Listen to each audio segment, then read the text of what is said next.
All right, let's reconvene the meeting. Welcome everyone to the second part. So this is a formal public meeting to consider applications under the Planning Act. If a person or public body that would otherwise have an ability to appeal a decision of the City of Kitchener to the local planning appeal tribunal, but the person or public body does not make oral submissions at the public meeting or make written submissions to the City of Kitchener before the bylaw is passed, the person or public body is not entitled to appeal the decision. So this is, again, a formal meeting to take public input on our comprehensive review of our zoning bylaw, which is a statutory public meeting, and the following matter is considered not to require debate and will be approved by one motion at the end of the meeting to give direction to staff. Staff are here to take input from the delegation to hear and then take that input back and engage with whoever the delegates may be that presented any concern or input on the Crosby.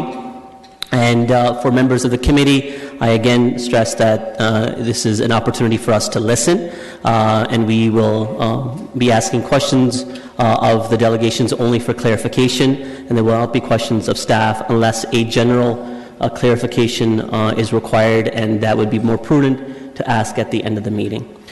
So we will move on to the delegations. First, actually, we have staff presentation.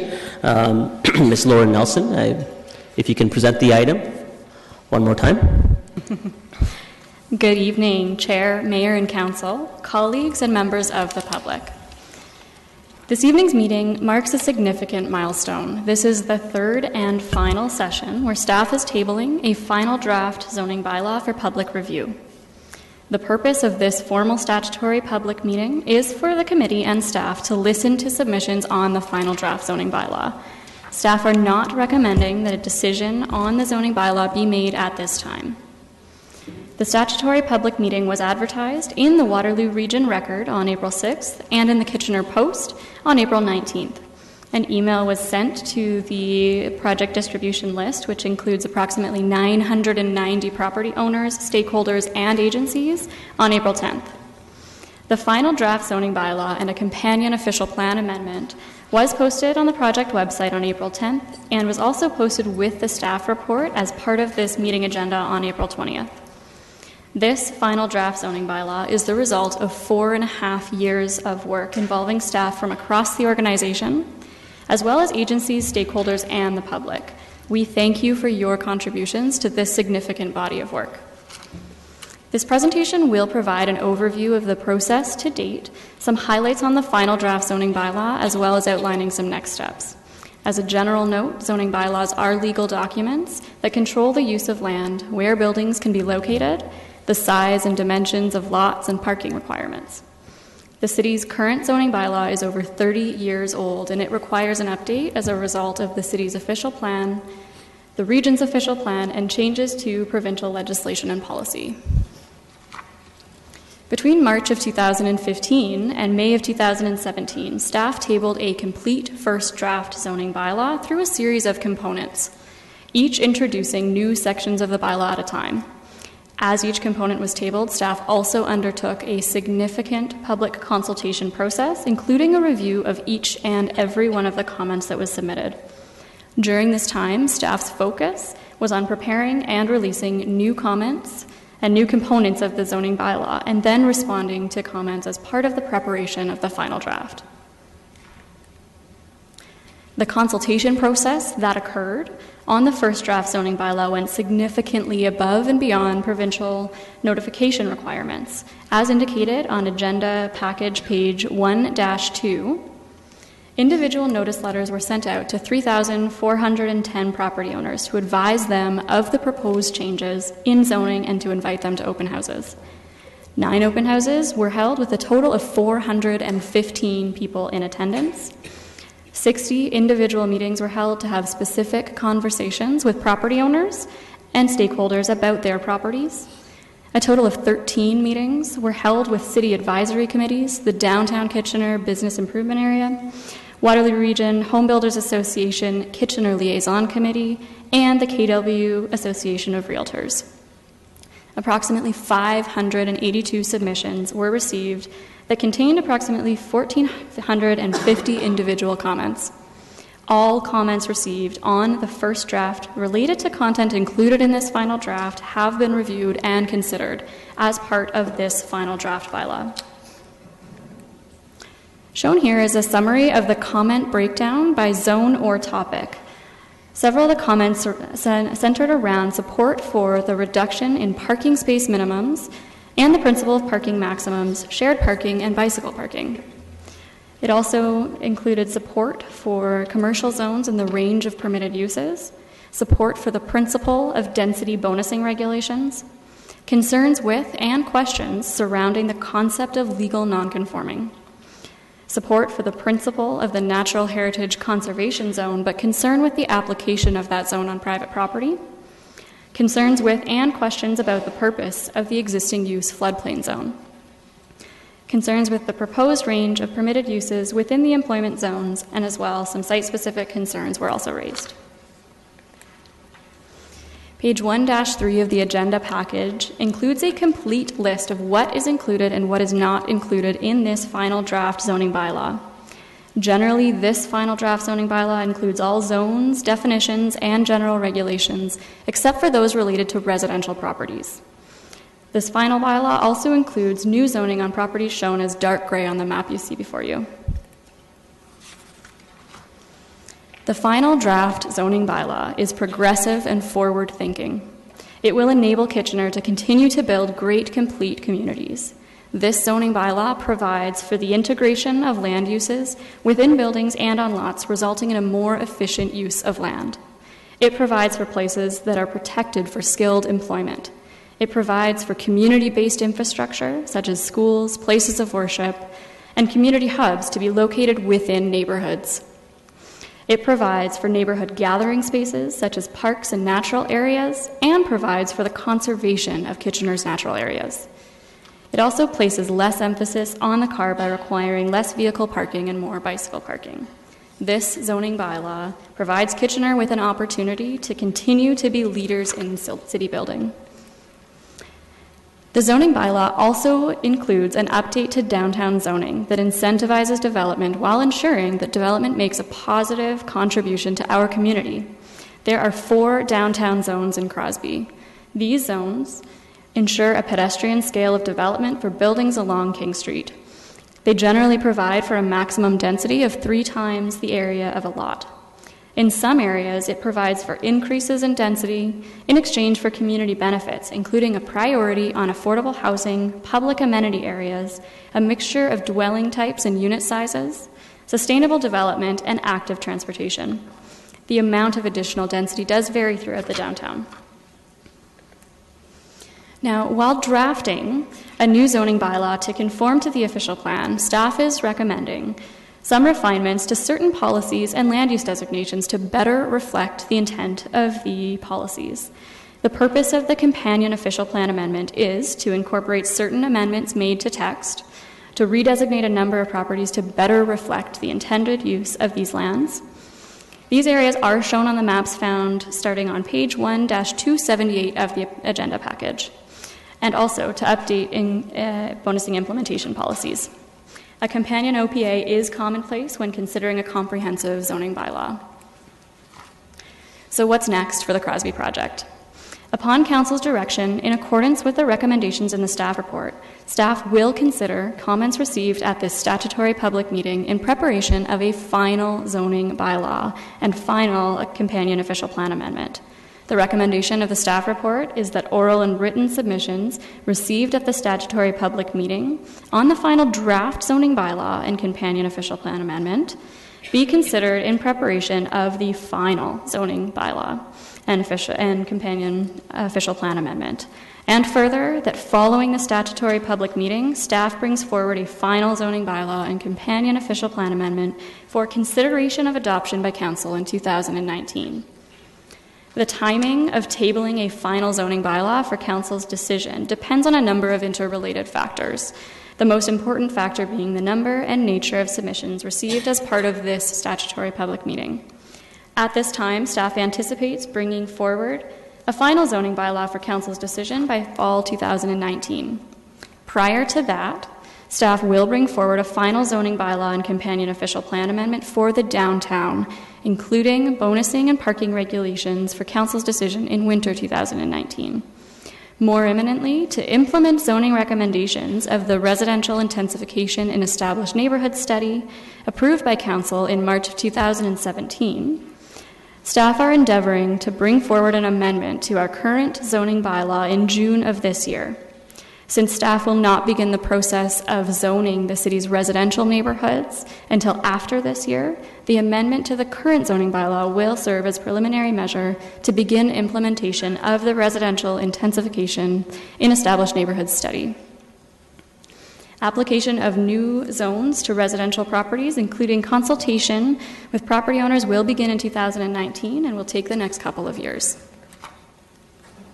This does conclude the staff presentation. We very much look forward to hearing the submissions made at this statutory public meeting, as well as reviewing those written comments submitted. We do also want to thank the members of committee and staff for being available for the 3 separate sessions that we've been holding as part of this statutory public meeting. It certainly does help to provide a number of options for the various delegations to be able to come and address their concerns with you. So we do thank you. Thank you, Lauren, and I've been advised by the clerk that we have also received 88 written submissions that has been circulated to council and committee and will also be considered by staff as input as part of the Crosby review. So we will proceed on to the delegations. We have first Larry Katzoff and Stephanie Messel on Woolner Trail.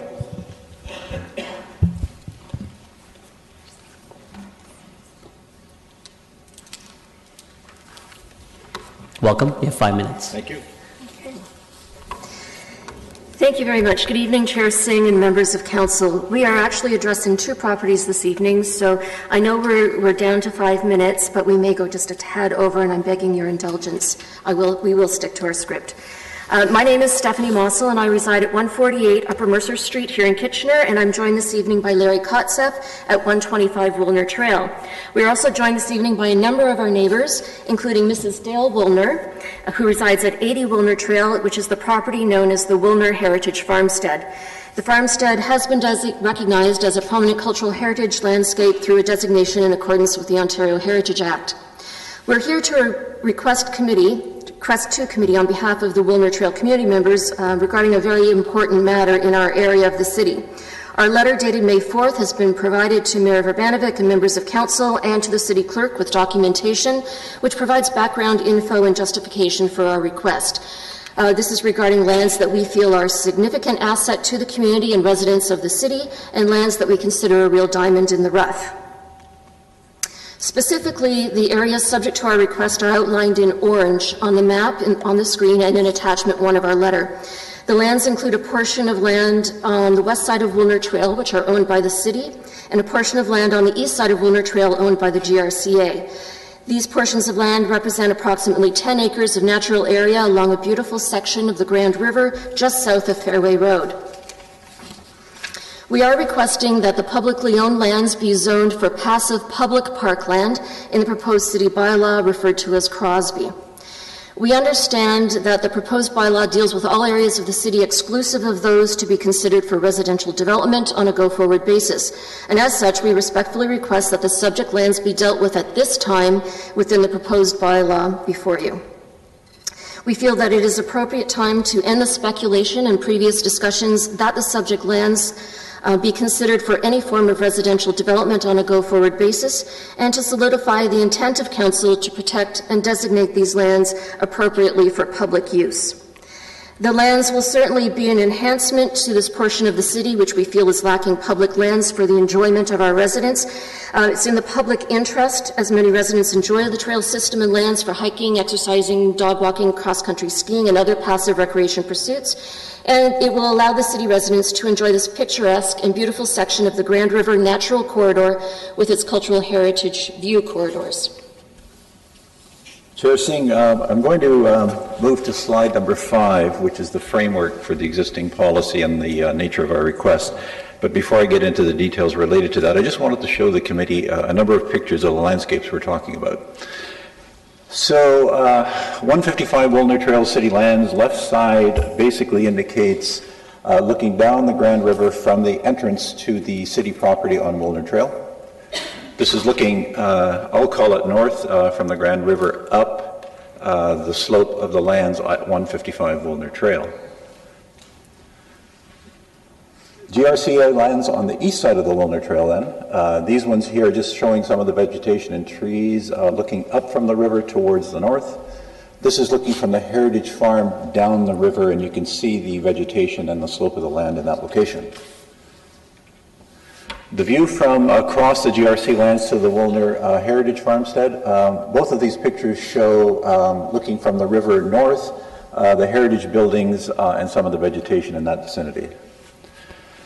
Slope from Walter Bean Trail to the Grand River. As most of you are aware, there's Walter Bean Trail continues north of the Grand River in this location here and goes up towards Fairway Road. Looking up Woolner Trail from the river, you can see the slope fronting on the city lands with the hedge, the mature hedge along that way. And this is looking on the other side of that hedge, north again, showing the slope of the land towards another cedar row hedge.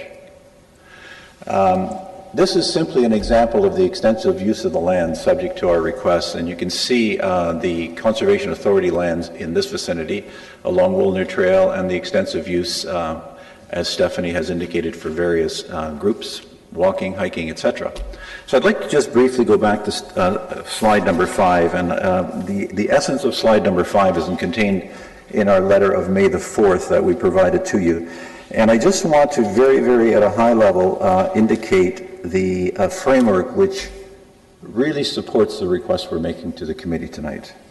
The Provincial Policy Statement, the PPS, provides for sustainable land vision and the protection of green spaces.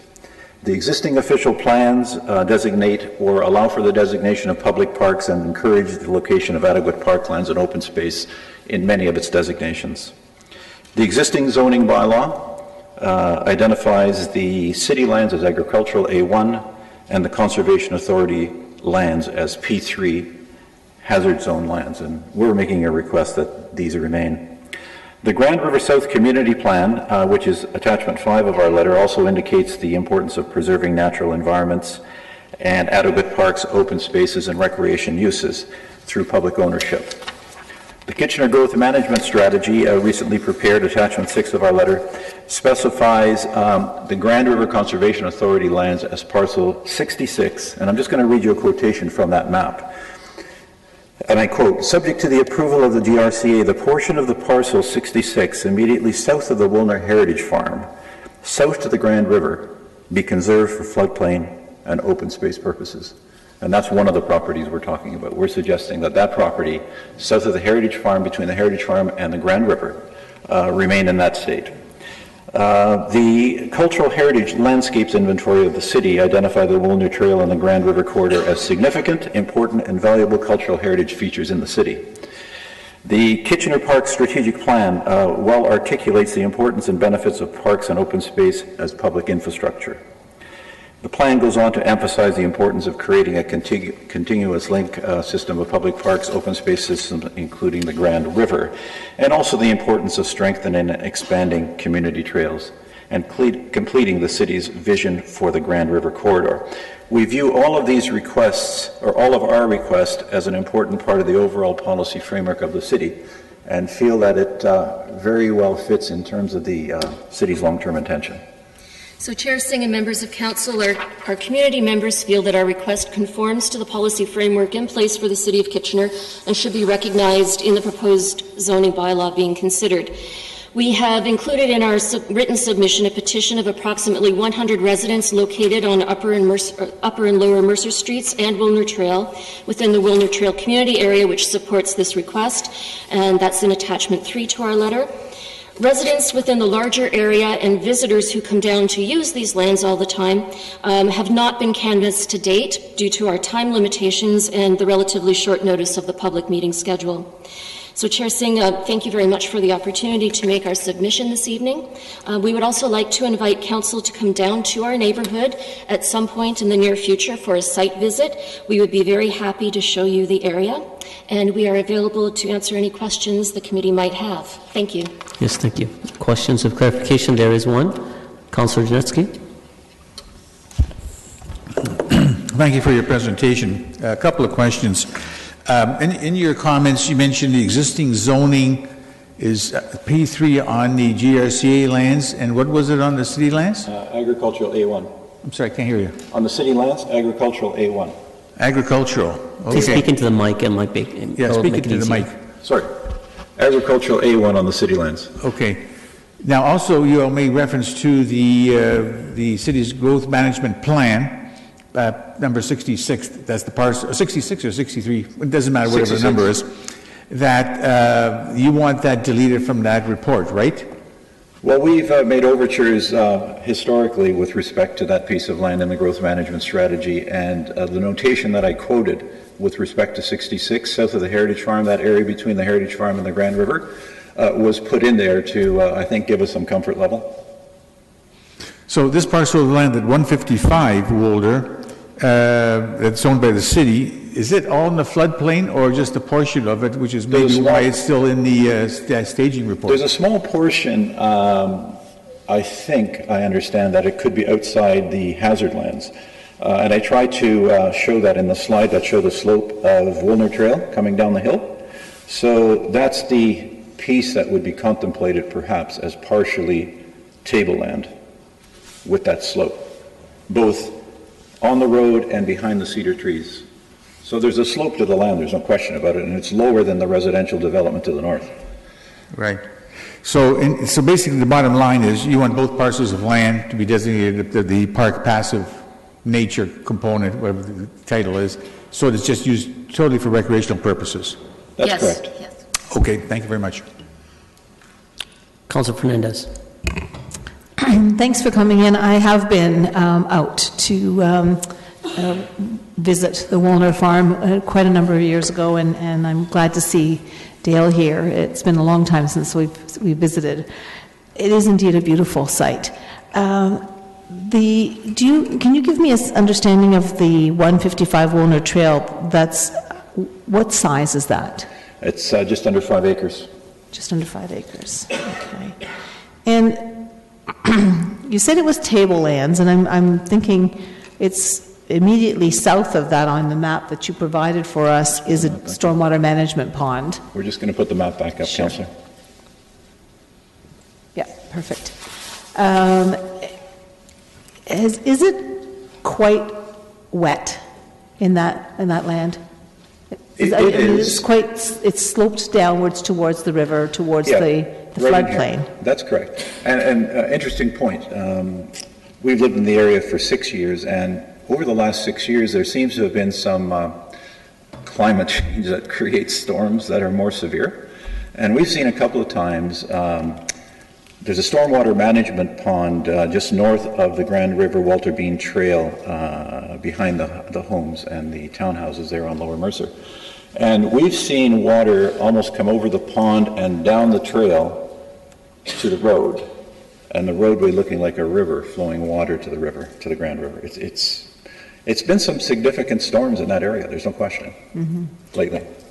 Yeah, and that's one of the things that I was wondering about, if this is actually, it's zoned agriculture, but there, to me, where it is sitting, it almost could be zoned as hazard lands, but I don't think that that's a zone designation anymore, but.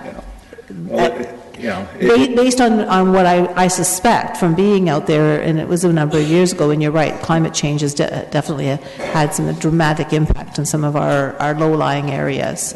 Well, it'll be interesting with time to see how the Conservation Authority treats hazard lands with the severity of the weather and whether they make changes to their mapping. Yeah, okay. Thanks so much for coming in. You're welcome. Councillor Schneider. Thank you, Chair Singh. I don't have a question. I just want to thank you so much for all the hard work that went into this report, and I want to compliment you and all the neighborhood group there, because it's been an honor for me to be part of your annual cleanups where you take such good care of that parkland area. So I know this is very passionate for you, and you really love this land, and you want to see it honored as it should be, and I implore council to honor this request. Thank you very much. Thank you very much. It's enjoyed, I would suggest, by many residents of the city. Many of the residents of the city come to this area to enjoy. Mayor Vavenrick? So just wanted to be clear that the 155 Wilner Trail property that you're talking about is really what used to be Dusty Olinsky's Dusty's property, yeah. Right. So I mean, for council's benefit, that's the property that we purchased that's in the midst of being rehabilitated and so on as part of that whole stormwater management and Idle Creek coming down through there. And on the other side is where the pumping station was that we had visited as council back about 6 months ago. Thank you. Yeah, thank you, Member Vavenrick. That clarification helps a little bit. Councilor Janetsky? Yeah, one more question. One more question here I forgot to ask. You've made a submission to us. Have you had any discussions and negotiations with staff on this in terms of what your desires are? We've had discussions over time since the notice and getting ready here, between the notice and registering as a delegation and preparing the submission by May the 8th. In that window of opportunity, we haven't. But in the past, we've discussed this with staff. Okay. And have in the past, have staff been sort of amenable, or just took your information and get back to you later? I think staff has been helpful, but the manner in which the zoning bylaw thus far is presented to the committee and council is such that it's dealing with everything but the residential areas. So our concern is by default, we don't want to leave these pieces to be dealt with in the residential section of the zoning bylaw at some point in time in the future. We think it's appropriate to deal with it now, define it now, and then deal with the residential sections later. That's fine. But we think there's significance and importance and community interest in this particular area that something should be done about it now in the zoning bylaw. And, you know, we don't really have a lot of parkland space south of Ottawa in this community. And as I say, with the development that's taking place at Explorers Walk and elsewhere in the vicinity, there's a lot more demand for passive recreation and a lot more use of the properties that we're talking about. So now I understand where you're coming from. So just one final question. So you want no development taking place there on these lands. So the lands that are above the floodplain, which are sort of potentially developable, you still want them all to remain or become open space?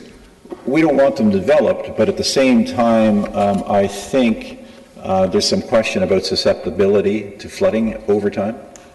The Idlewood Creek is going to be realigned now. There's been some considerable work to start its realignment.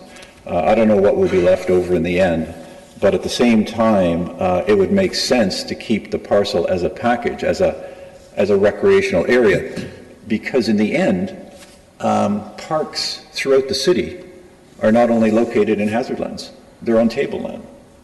When developments through subdivision plans are put in place, through parkland dedication, etc., many of those parks go on tableland. So it's not unusual to have a park on land that is considered tableland. So we're suggesting that it's already in public ownership, whatever size it might be, it should remain with the rest as one piece.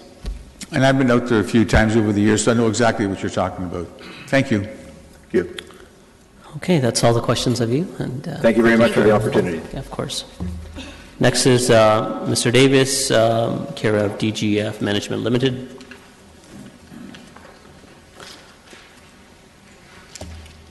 Welcome, Eric. You have 5 minutes. Thank you very much. Good evening, everyone. My name is Eric Davis. I'm a municipal and planning law lawyer with Miller Thompson in Waterloo. I'm here on behalf of DGF Management Limited, specifically in relation to the properties at 491, 525, and 563 Highland Road West at or near the corner of West Mountain Highland. So my client who is here with me today, Michelle Desrosiers, has been actively involved in the official plan process and zoning bylaw process now for several years. Due to insufficient time and numerous proposed changes, our planner, Chris Pidgeon of the GSP Group, has had some time, but only to really submit some high-level comments, and that letter was submitted in advance of today's public meeting.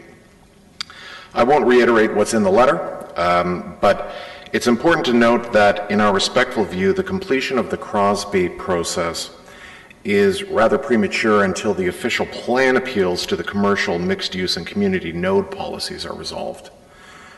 My client became a party to the official plan appeals currently before the LPAT back in the fall of 2015 when it was still the OMB. And since that time, unfortunately, not much has happened. As you may recall, our client received, thanks to council, site-specific permissions within the official plan. But when the general mixed-use provisions were appealed, our client decided to seek party status and was granted such status. Since that time, and in subsequent discussions with planning staff, we've grown somewhat concerned about how the proposed mixed-use policies may be implemented and how certain provisions are going to be interpreted. What we would like to see, especially in the new zoning bylaw and fundamentally, is flexibility, as well as a recognition of previously approved Committee of Adjustment decisions. In relation to our client's property, flexibility is needed to allow for incremental intensification and transition of these existing developed commercial sites to their ultimate envisioned plan function. And to be clear, legal non-conforming status is not acceptable to our client, and several options exist to address this concern. As noted in Chris Pidgeon's letter, we'd suggest a general clause be inserted like the current clause 5.15 of the current zoning bylaw that would apply citywide to basically recognize pre-existing Committee of Adjustment decisions. Or alternatively, you could look at dealing with an exemption from specified regulations in the proposed mixed-3 zone for existing buildings, or looking at site-specific regulations, if you so wish.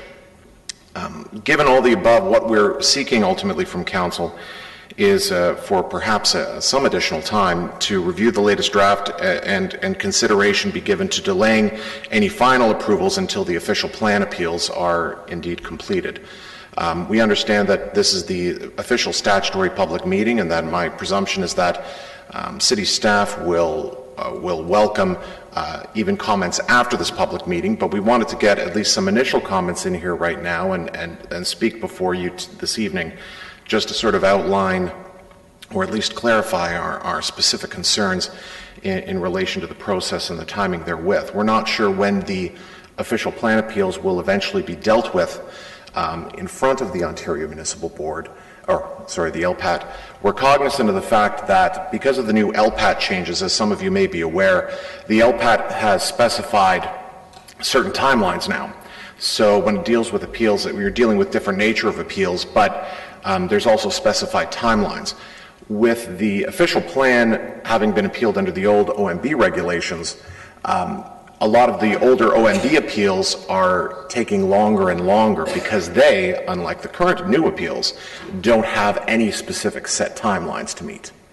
And so oftentimes those things can get pushed out more and more to the future. And at the pace that that we're moving, I would not anticipate the official plan likely being or a hearing being heard until 2019. So what we wanted to at least suggest to you tonight is that the process be given flexibility, and that hopefully the zoning bylaw provisions that are being put forward and continue to be put forward will make sure that a great deal of flexibility is put forward to make sure that it can fit into a wide variety of circumstances.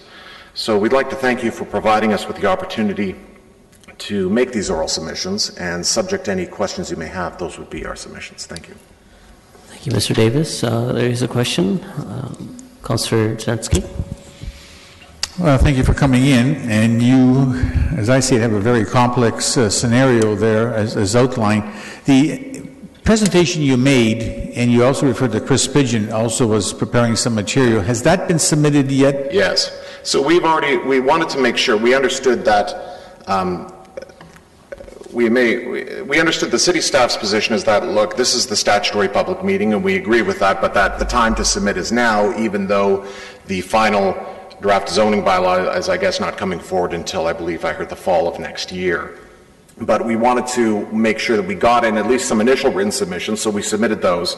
I know that Mr. Rosier submitted them to council, but they were also submitted through the regular process as well, to make sure we got those concerns.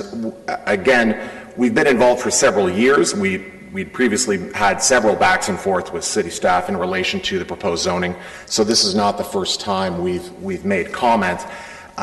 What we were concerned about is whether those earlier comments would still be sort of incorporated via reference. Do you know what I mean? And so we wanted to make sure that we continued to make representations before council to make it clear that, look, we want to be actively engaged in the process. My client has always sought to work with the city of Kitchener and try to resolve matters amicably. So what we're again here to do tonight is just to sort of put that forward and make sure that we do follow the process, but also hopefully seek council's understanding and staff's understanding that there's a lot of moving parts in relation to this new zoning bylaw, and a lot of things to consider, as it relates to my client's specific property. And given the length of time that was provided, again, we wanted to meet the timeline set by staff, but we also, are respectfully requesting more time here. So you indicated also in your earlier comments that you had attained party status on the appeal to the official plan. Yes. And was there a pre-hearing ever held on that? Yes. I mean, to be clear, we became a party to the official plan back in 2015, to the official plan appeals. There have been, I believe at this point, and I want to be fair, but I believe 6 or 7 or 8 pre-hearing conferences in that time.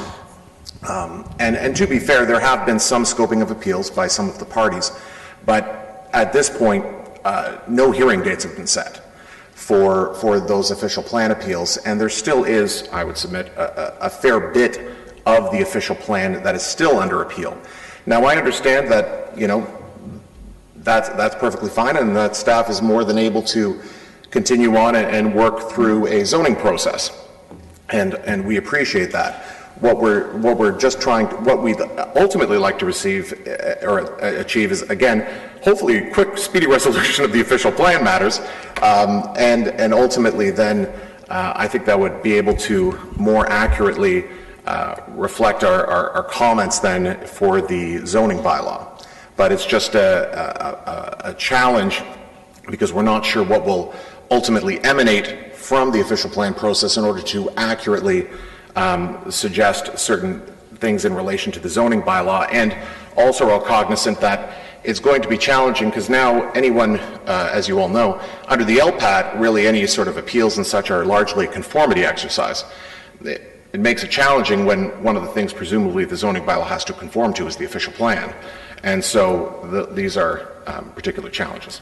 Councillor Janetsky, I could be wrong. I'll take direction from staff as well.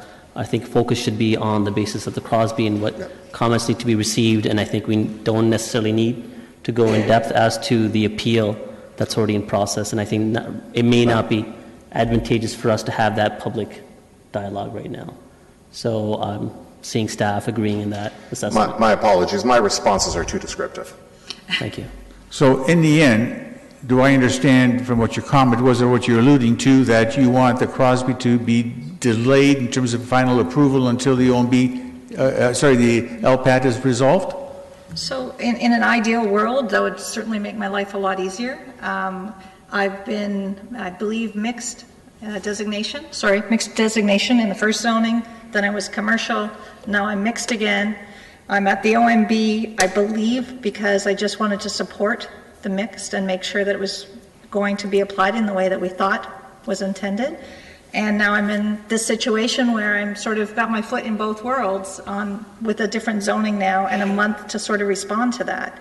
It's just not really adequate time given that change. And then with not knowing what's going to happen with the mixed use at the OMB, I may not be for this discussion, it makes it very difficult for us to make an educated decision about the best use for our properties. So if you had feedback from staff then on your position as to what they're going to do or acknowledge you or accept you?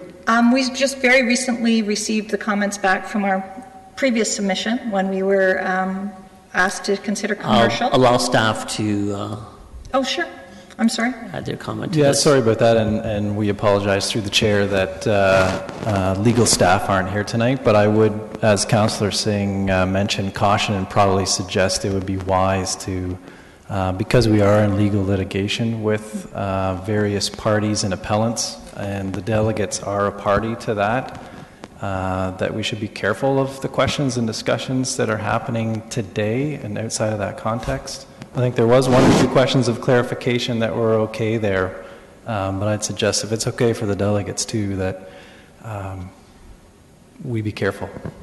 No, and I appreciate it, and I'm not trying to get into the details of the issues. I just want to know in generality whether you have had discussions or not, you know. And that's fine. I think it's through the response went into more detail than it was necessary. So that's why we want to stay away from that topic altogether. Yeah. But again, your time is up, and I don't see any other comments. Oh, thank you. No? Thank you very much. Go ahead. There's someone that keeps on pressing it in and out. All right. Next is Peter Benninger.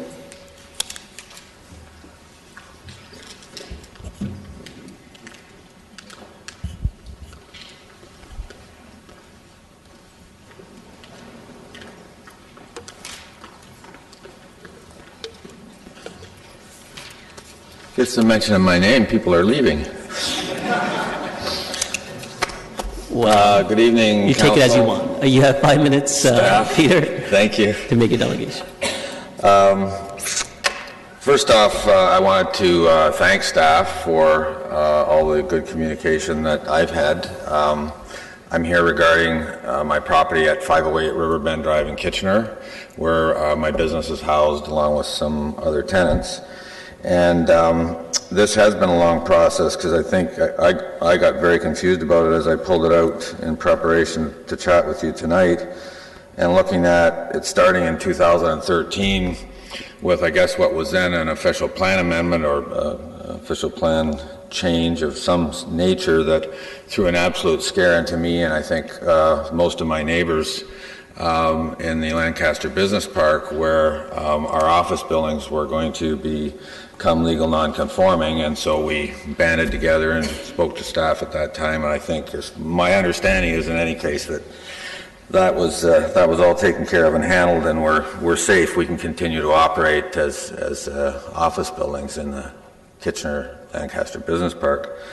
And so I guess the next phase was obviously the Crosby, and it has been very long. In fact, it's almost like it's been so long you go to sleep on it. There's a lot of months in between, and then you dust it off and you kind of try to pick up where your thoughts were on it again. So I can only imagine how frustrated it must be for staff with all the meetings and everything else that they've had to go through with it, because it's been frustrating for me to try and understand it. This afternoon, MHBC Andrea Sinclair did speak to you about some of the concerns that I had, but I wanted to just expand on that a little bit. And my concerns in general, I think, and staff mentioned at the outset that this is a very forward-thinking document, and it's been 30 years since a major change like this was done, and I agree with them totally. I think that they put a lot of thought into this. There's a lot of great changes that I see from my work in the industry and so forth that they're expressing. Mine is obviously, you kind of think about, okay, what's going on in my own backyard, and so my concerns are personal to the property. So it's site-specific concerns that I've got, not in general to what's happening. And one of them is parking. I have a lot of extra parking there because I do have a theater in the building. I also have a lot of extra parking because it's a suburban area, and it's typically you need extra parking in a suburban area, and so with the new minimums and maximums that are being set, I've got some concerns there, and again we've had discussions on those things. I think that one of the concerns that I've got in that regard is that I've got additional lands in my property for future expansion, and the word, I know the previous person spoke about legal non-conforming, that the word legal non-conforming comes up on occasion when you're looking at changes like this in parking. There's also changes in bicycle and shower facilities being required, and so my concern is that am I going to stay compliant when I look at expanding the property for another building and so forth. And when the word legal non-conforming comes up, I get very afraid of that, because in my business, when that word comes up, when a property is going to be put up for sale, the flags go up and the price goes down. And when you try to finance it, it's a problem, and the desirability of the property just changes. And so I really caution staff and council that, when they're entering into territory that might put a property for any reason into a legal non-conforming status, they really take good care and concern about that, and be very cautious about the wording within the documentation and so forth, and that's where I need to get some comfort. Tonight is just about expressing myself and making sure that council understands my concern, that staff understands my concern, and that we continue the dialogue, because it's a very nerve-wracking word to a property owner. I do have a concern too, and I will express it, that the city sold me this land. The city sold me this land in the Lancaster Business Park. I've spent millions of dollars on the property building it. I've spent contributed $3.5 million of taxes, city taxes. Oh, I know the region gets a portion, and so does everybody else. But anyways, I've paid $3.5 million worth of taxes and $1.5 million worth of Kitchener utilities, so $5 million since you put me into that land in 2002. And I would suggest to you that I've been a good corporate citizen in buying that land from you. Please do not make it less valuable to me because of the things that you can do and that you have the ability to do when you change the zoning. This was set up as a suburban business park, and I think you have to continue to respect that. I know there's a lot going on in the downtown. A lot of the changes that are happening are because of the urbanization and so forth, and again, I support that. I just want to make sure that you recognize that as much as you can be forward-thinking, you've also got to think about the existing conditions and the people like me that you put into those places in those conditions, and that we recognize that not everything changes. Some things stay the same. And certainly in my case, I want to be sure that as we go forward, I'm not caught in any kind of pinch in that way. So basically that's it. Okay, thank you, Peter. I see no questions. There are no questions. First everybody walks out, now nobody's got questions. I guess that's what it is. Thank you. Thank you for presenting. Next is Karthik Patel for 4521 King Street East.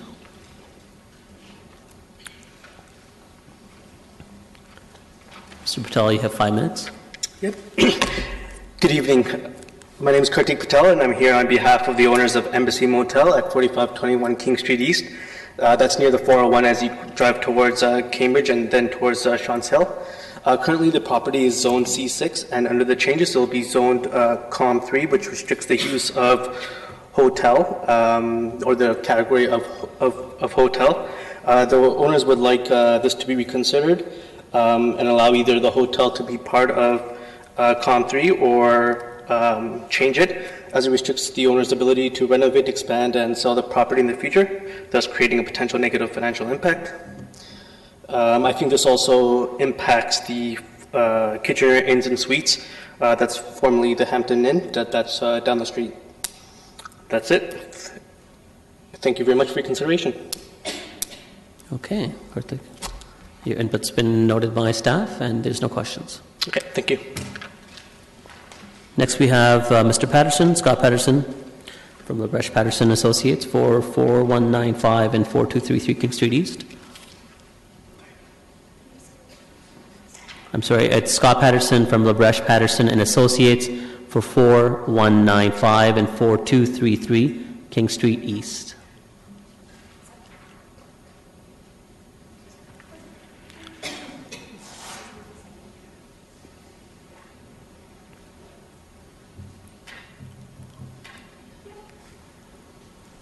Welcome, Scott.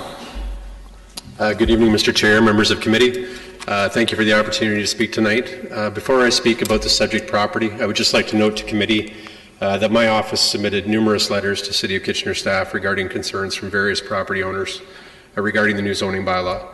I'm happy to say that staff responded to those letters professionally and thoroughly, and in the vast majority of the situations, my clients' concerns were remedied and resolved. So I'd just like to thank them for that before I go further. But I am here tonight to speak specifically about 4195 King Street East. This property is located directly across the road from Keyswetter Mazda and the Mandarin. It currently contains a Shell gas station, an A&W restaurant, a two-story office building, and some additional retail commercial space that we'd like to lease out. So the property was developed in 2015 under the existing C6 zoning regulations, and in particular those regulations allowed for convenience retail. And under the COM3 zoning that is proposed for these lands, convenience retail is no longer permitted. So the landowners asked me to appear tonight specifically with that regard. I received a response from staff why they believe convenience retail is not appropriate for the lands. I believe they're bound by the official plan and some wording in that. But naturally, I'm here tonight on behalf of the landowner to seek a remedy to that, to see if there's any special policy or site-specific provision in the zoning that could be put in place to allow for convenience retail. Other than that, we don't have any concerns with the COM3. It seems to recognize and even expand upon some of the other permitted uses that are allowed on the property, but it is the convenience retail component that we'd like to see carried forward. That's it. Thank you very much. Thank you, Scott. There are no questions. Okay. Thank you. Next, we have Ken Murphy for 153 Bloomingdale.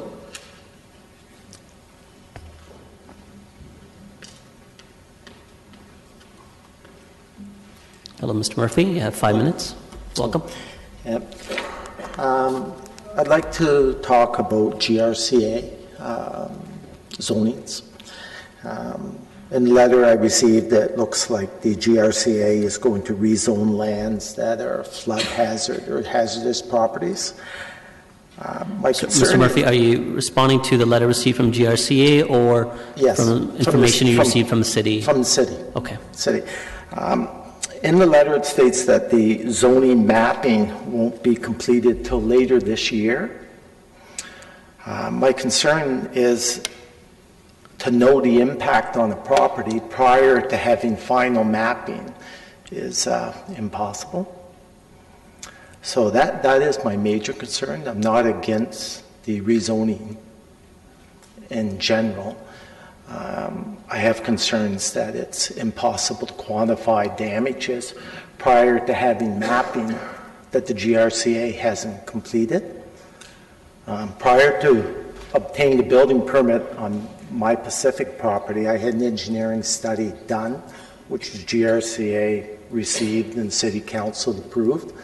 It allows for development of my property, but the new mapping clearly overrides that to some extent. So my concern is that property owners affected by this will not know the effect on their property prior to the mapping being completed.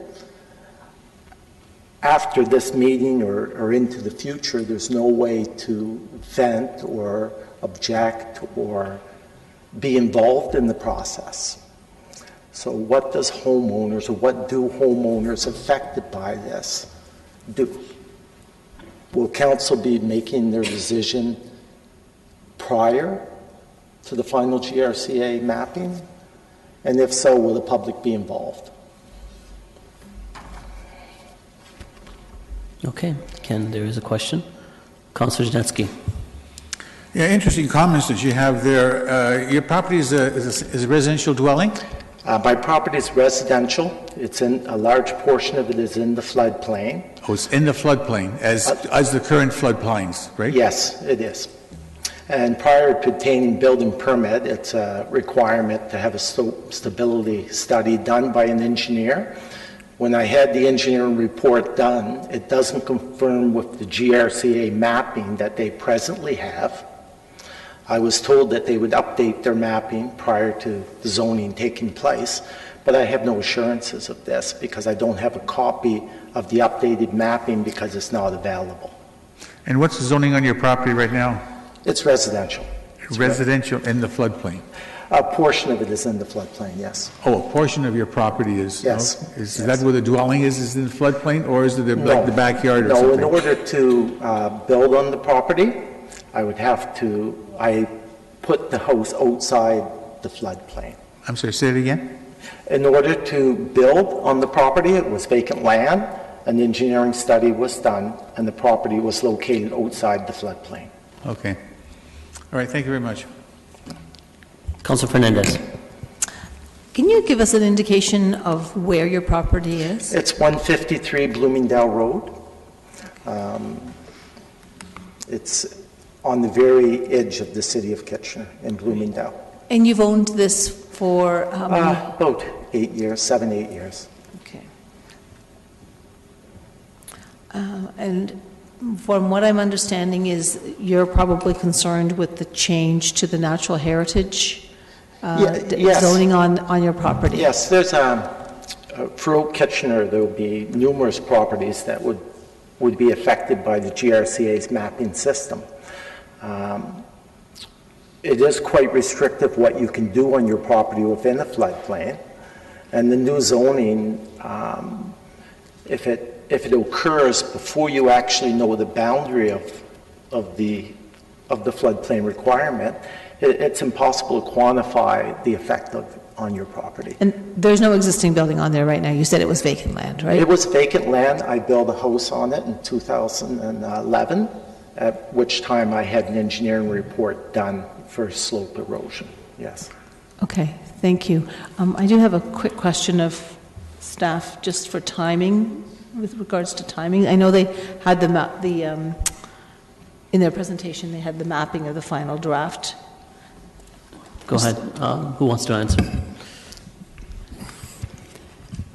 Through the chair, as Lauren indicated in the presentation, at this time we anticipate that a final bylaw for a decision would not be presented to council until the fall of 2019. With respect to this property owner, and if I am recalling, and there have been hundreds of submissions, so I'm trying to recall the particulars of this one. Yes. But I do believe that what was confirmed in writing was that the GRCA has indicated that they have received the updated information and the technical studies that are required to update the mapping, and they have indicated that they would update that mapping, which is what we use as informing what the limits of the zoning would be. And we would take that information from the GRCA, and the final boundary of the zoning on the property would be based on that updated information. The GRCA and us have indicated that we would do that in advance of any bylaw being presented to council on this particular property for a decision.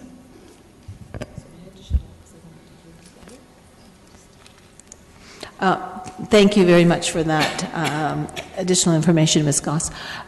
So I think you understand. From what I understand, it's a little bit different than what you understand, and the final draft is not coming before council for another year. Yes. I would imagine that there's still opportunities for discussion with our staff around your concerns, and I think that I would strongly suggest that you keep that communication open so that you are aware of when the mapping happens and when our final zoning is complete. Thank you. You're welcome. Okay, thank you, Ken. Next is Fred Wagner.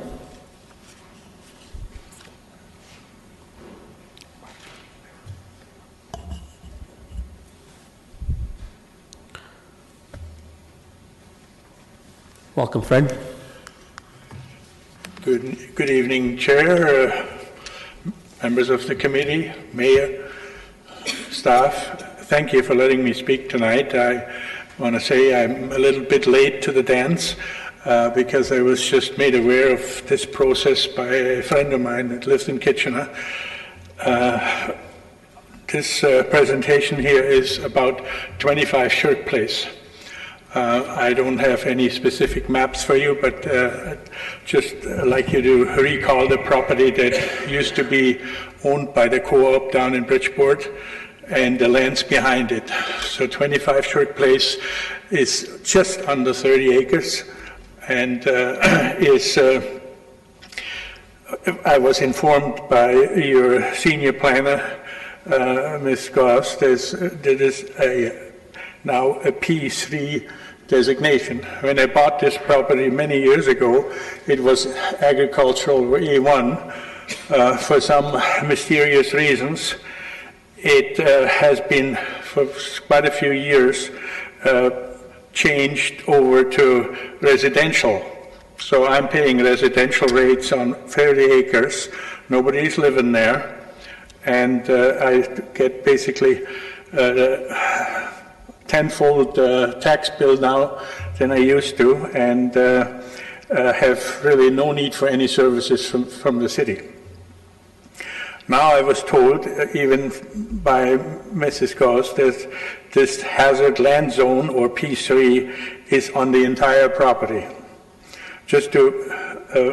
And that may have happened, by a computer at the GRCA without notifying me at any time. A good 1/3 of this property, of this total of 30 acres, is considerably at a higher elevation by several meters, I will say, than the Shirk Place street level. And if you may recall the location, there is a bridge over the Laurel Creek there, and just north of that is the entrance to 25 Shirk Place. So also my land borders on to Bechtel Park in Waterloo, and the city of Waterloo has groomed walkways through my property for many years. I never gave them permission, but I also did not reject it because I like people to enjoy the natural scenery that exists there. But what I'm really concerned with is quite a significant area just off the entrance at 25 Shirk Place. And I remember when I started farming in 1974, I delivered corn to the co-op in Bridgeport, and there was a scale and a scale house and all kinds of other contraptions on this piece of property, which has been done away with. And after the flood in 1974, the dam for this Shirk Place broke, and the city had to build a new bridge over the Laurel Creek. And before that happened, a lot of that land was filled in with fill from nearby residential development. So there's a lot of area that is quite higher than the street level, like I said earlier, and also it elevates towards the city boundary towards Waterloo. They have a dog run up on the hill, and basically my property goes up to that, and part of the bush, most people that walk through Bechtel Park think they're in Bechtel Park, but they're actually on my property. So it's very high, much higher than you would ever have a floodplain consideration. So I can assure you there's about 1/3 of that property that will never see any water unless it comes with rain. It cannot get there. And that's why I'm trying to make a request to you that this property should not be entombed into this new designation of heritage. It should rather be enjoyed by many. I recall very vividly, many years ago, I was talking to a senior planner in the city of Kitchener. It was still at the previous city hall, so I don't know how long that was. And I misplaced his card, but it was a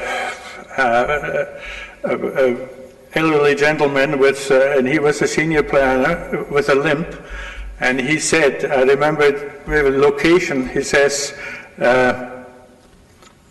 I want to quote him, "This property should be enjoyed by many as Bechtel Park, schools, traffic, and natural features are close by." So, and quite frankly, it makes even more sense today when you consider that the city has grown in many places to its boundaries, and intensification and infilling are part of the present regional official plan to protect farmland in the townships and to avoid as much as possible greenfield development. Fred, if you want to wrap up. Pardon me? If you can wrap up. Yes, I'm just about done. I'm asking for your assistance to make this a property that should be designated in this unique and potentially enjoyable area for future development to beautify and enhance this neighborhood. With professional help, beautiful things can be accomplished. We have to elevate the look and the appearance of this neighborhood in this area in Bridgeport. Thank you very much. Thank you, sir. There is a question of you, a few actually. Councillor Jansky. Yeah, thank you for coming. Thank you for coming into the property. I'm familiar with it because I've been out there several times over the years. A couple of questions I want to ask you. How big is your property? How many acres? 29 point some acres, so just under 30. Okay, so you're talking on both sides of Shirk Place, one where the creek is and then going towards Bechtel. It's on the Waterloo side of Shirk Place, yeah? It's like what the original propane yard was from the co-op on that side. On that side, which is the Waterloo Co-op supplies. Yes, and the elevated land is all on the north side of Laurel Creek. Right. Now, is that silo still there on the creek? Pardon me? The silo is there on that hazard land? No, that's across the road from us. This has nothing to do with my property. It's got nothing to do with it. That's what I wanted to clarify on which side of the street you're on. On the other side of the street, and like I said, there used to be scales in the land there, and so when we delivered corn to that old mill when it was still operating in the 70s, that property was used as a yard basically for the co-op. Is your property there also have the Blue Baker, the Heritage House on it, or is that next door? No, it's beside it on the north side. Okay, that's not. I understand that. Yeah. So, and you had made reference that at the old City Hall you were talking to the other planner. That was Brock Stanley that you were speaking. I didn't understand you. Say again. Brock Stanley was his name. The one with the limp you mentioned. So he's the one that sort of indicated that the land should be used for open space? Well, he suggested it should be used for maybe a multiple housing, all that high part that is there, and that's why he said it should be enjoyed by many, because it is not in the floodplains because of the elevation and the infilling or the fill that was deposited there by excavating in the early 70s. Is there a house at the top there? Do you live there? Or No, is it, no, it's all vacant? I live in Woolwich Township. And, Councillor Jansky, what would be the relevance if the I'm, applicant lives on the property or not? So it's a vacant piece of property? Pardon me? It's a vacant piece of property, no It's a vacant piece of property since the co-op had sold it to me, yeah. Then they removed the scale house, they removed the scale, and basically the neighbor, John Plank, who passed away a couple of years ago, is the next neighbor to the north. He actually dumped some topsoil in the entrance so that people wouldn't drive in there and trespass. So it, quite frankly, doesn't look very pretty right now, but there's a lot of elevation there that will never get flooded. So that's what I'm trying to accomplish, that we could do maybe, a third of that property for some future infilling. Okay, thank you very much. Thank you, and I would be willing to do all the necessary studies or whatever there is necessary to get past the GRCA. I've been a strong supporter of GRCA from their beginning, but as of late I've noticed that they've become a little heavy sometimes to accomplish their own means. Thanks a lot, and that should not be negatively taken. It just sometimes happens with organizations. There's more questions of you, sir. And again, I'd like to remind the committee, again, we want to focus our questions for clarification. And again, we don't have as many delegates as we had expected, so I'm allowing a little bit more latitude, but again, we want focused clarification. Councillor Davey. Thank you. Thank you for coming in. I just wanted to clarify. So you said it was originally zoned agricultural, but right now it is zoned residential? No, it's now zoned P3, hazard. Okay, that helps. Which, you know, I was not informed till I found out from your senior planner here just the other week. Okay, and your hope would be going through all the studies and finding out where exactly floodplains lie and that sort of thing. Your hope then would I mean, I support the trail system with Preston Park. I am very much for, you know, having some designation to public use. But that elevated land that has nothing to do with a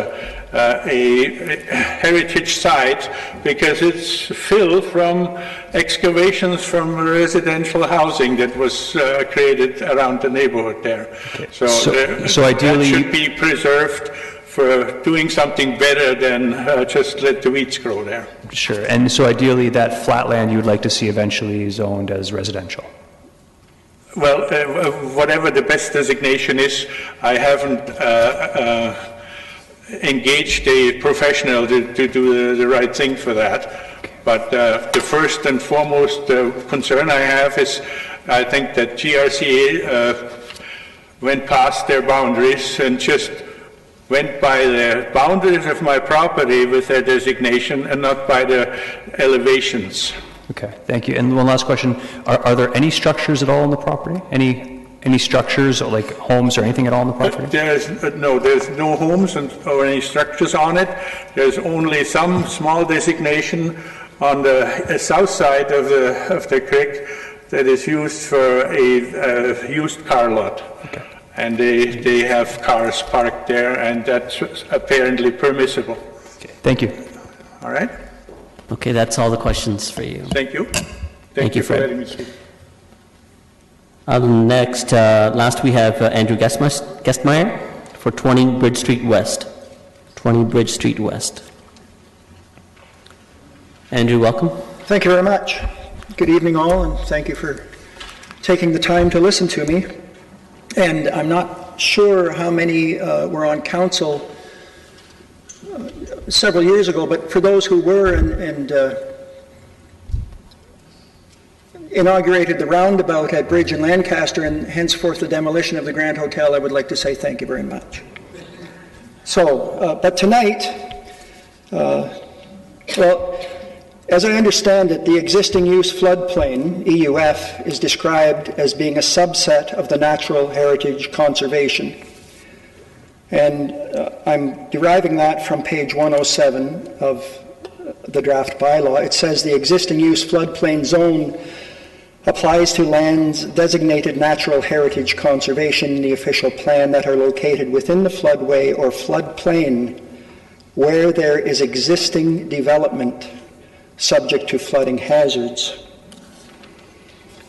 Now, a separate lot on plan of subdivision abutting my residence in which I have interest falls partially within the existing use floodplain zone and partially within a residential zone. The new bylaw allows only existing use in the EUF zone and only existing agriculture and natural heritage conservation in the NH3 zone. That's from page 106, permitted usage within the natural heritage conservation zone. Therefore, unless I misunderstand the term existing use, in this case, a vacant lot,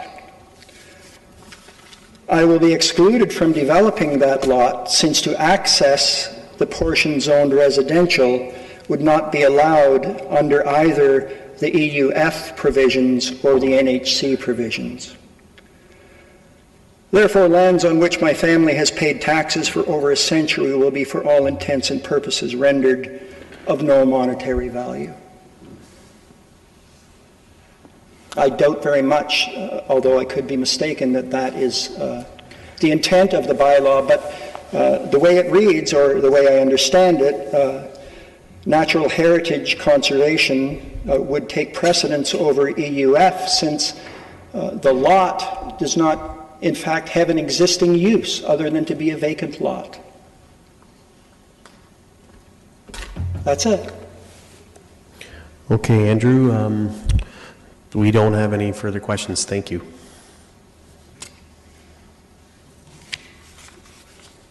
So am I to assume that members of council would agree that my understanding of the new bylaw is correct?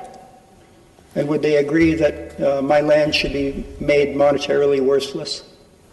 That's not up for debate right now. What you're here for is to provide comment. We're just here to listen. We're not here to debate whether or not your property is worthless or whatever you feel it is. You're here to provide comments to staff, so that way you have a right to. That's correct, and that's why I came. Yes. Yeah. Thank you. Okay. I guess we have no further delegations. Pardon me? Is there anyone in the audience that would wish to speak? No? Okay. Well, then that concludes. No? Okay. Thanks, Bill. All right. So there are no further delegations. The committee does have a recommendation from staff before us, as outlined in the report, and we'll articulate it that the oral written submissions received at the statutory public meeting, well, it's up ahead, so that's fine.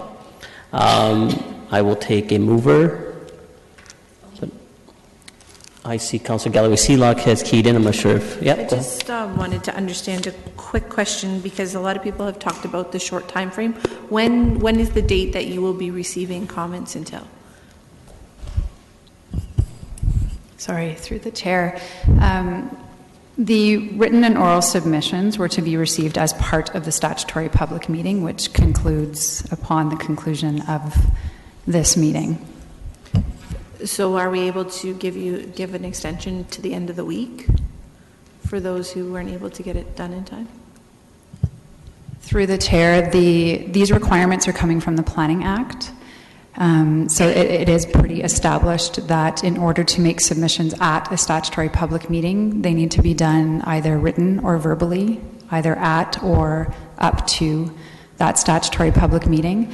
What I can say is that there were a number of delegates who did speak today and on the 30th, and if they wish to put something in writing, they can follow up with that because they have made an oral submission at the public meeting. Okay, that's what I wanted to make sure that could still happen. Okay, thank you. So again, just a further clarification, I understand the Act stipulates that that's the bare minimum, but I think the question was asked, if the committee gives direction, can we prolong in the receipt of at least written statements, if not a oral submission? Sorry, through the chair, I think that we will have to confer with legal and the clerk's office on that and perhaps follow up. My understanding of the requirements in the Planning Act is that the statutory public meeting is what it is, and the deadline for submissions, either written or orally, need to be made at that statutory public meeting. Okay, well, in absence of the legal advice, I don't think it'd be prudent for us to give any direction then. Councilor Fernandez? So understanding the timeline between now and when the final draft is going to be hopefully coming, is there opportunity for, there will be opportunity for conversations between staff and members of the public who have submitted either orally or written, correct? Through the chair, yes, that is staff's intent. The formal submissions equals the formal response that we've heard over the last 3 sessions. It is our intent to consider all of the written submissions that have been received to date, as well as all the oral submissions that have been received over the last 3 sessions and have discussions with delegates, do additional site visits or new site visits if that has been requested and it has been agreed to. And it is also our intent that we compile all of that information, so a summary of all of the comments that have been received, and make all of that information as well as some clarification questions available before any decision is expected to be made from members of council. Okay, thank you for that clarification. And I guess, Mr. Chair, if I may, I know you've asked if more people, if any of the people who are here want to make a submission, and I guess I would strongly urge any of you who have something to say to at least, if you have a concern, to say something so that we can take that back, and that staff will have that as part of our formal process here. I just don't want anybody to leave here today thinking that they didn't have a chance to speak, and I just want to make sure that they understand that completely. No, I appreciate that, and I think that's understood by those that are in attendance of the gallery, and we have asked. So opportunity has presented them. All right, so can I have a mover? Councillor Davey, as the recommendation that's before us. All those in favor? If you wish, sure, of course.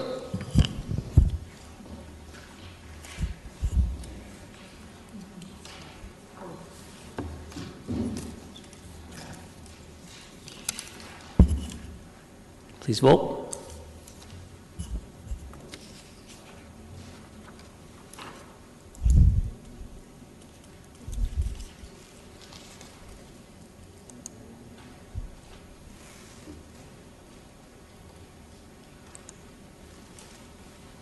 Well, that's unanimous support. So the recommendation as outlined has been approved, and staff have the direction to proceed forward into next year. Okay, meeting adjourned. Thank you, everyone. Oh, yes, we do. Okay. Do you want to switch over, or? All right, Mayor Viven. So the planning committee is